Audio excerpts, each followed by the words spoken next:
Calm before the storm. 2 Thessalonians chapter 2, verse 3.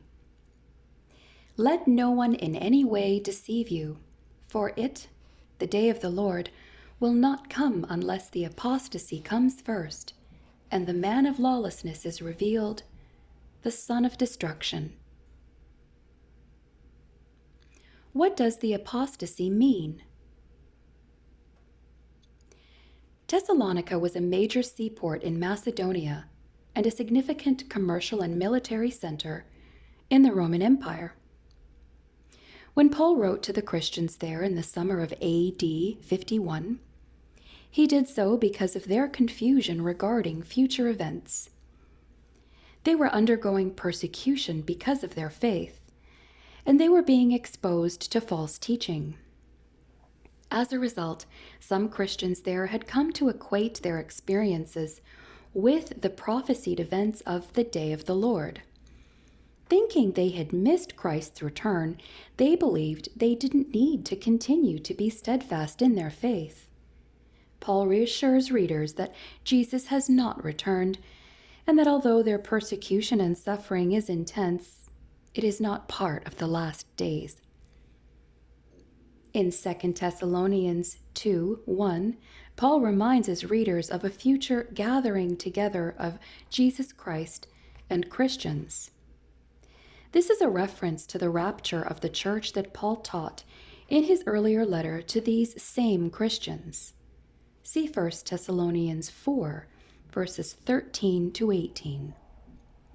In verse 2, he states that he is giving this reminder because of fake communication and false teaching that the Thessalonians received about the day of the Lord. The 7-year tribulation. In verse 3, he declares that the tribulation will follow the apostasy, which is then followed by the rise and rule of the Antichrist.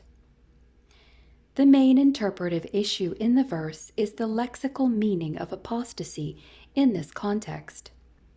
Various Bible translations and theological presentations of the verse have offered little agreement.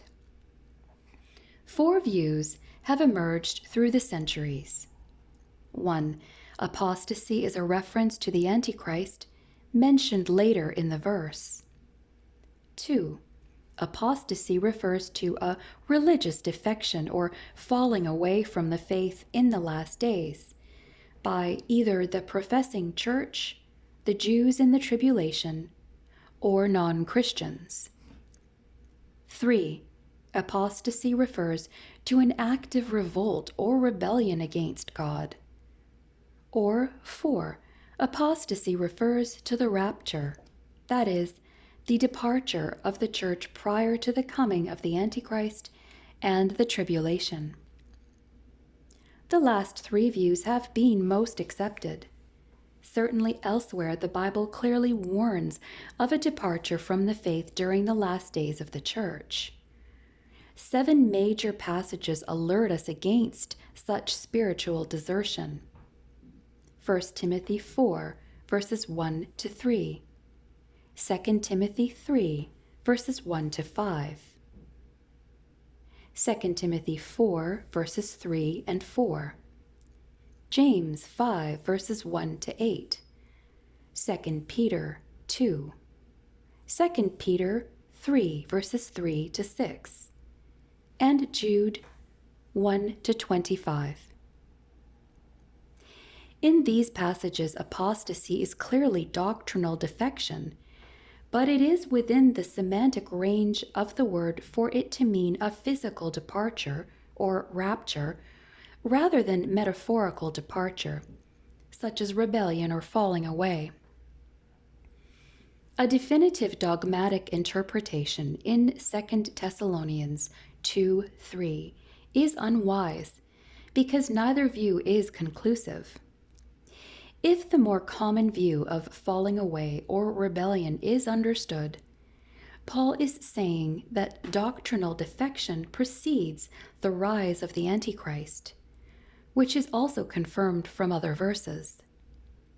If the view is taken that the word refers to the physical rapture of the church, Paul is saying that the rapture occurs prior to the emergence of the Antichrist, also taught elsewhere. Either view upholds a rapture followed by the Antichrist and the tribulation. The important truth Paul is upholding is that Christians, either in his day or today, have not missed the rapture or the second coming of Christ after the rapture and tribulation. Therein is comfort and hope, regardless of one's circumstances.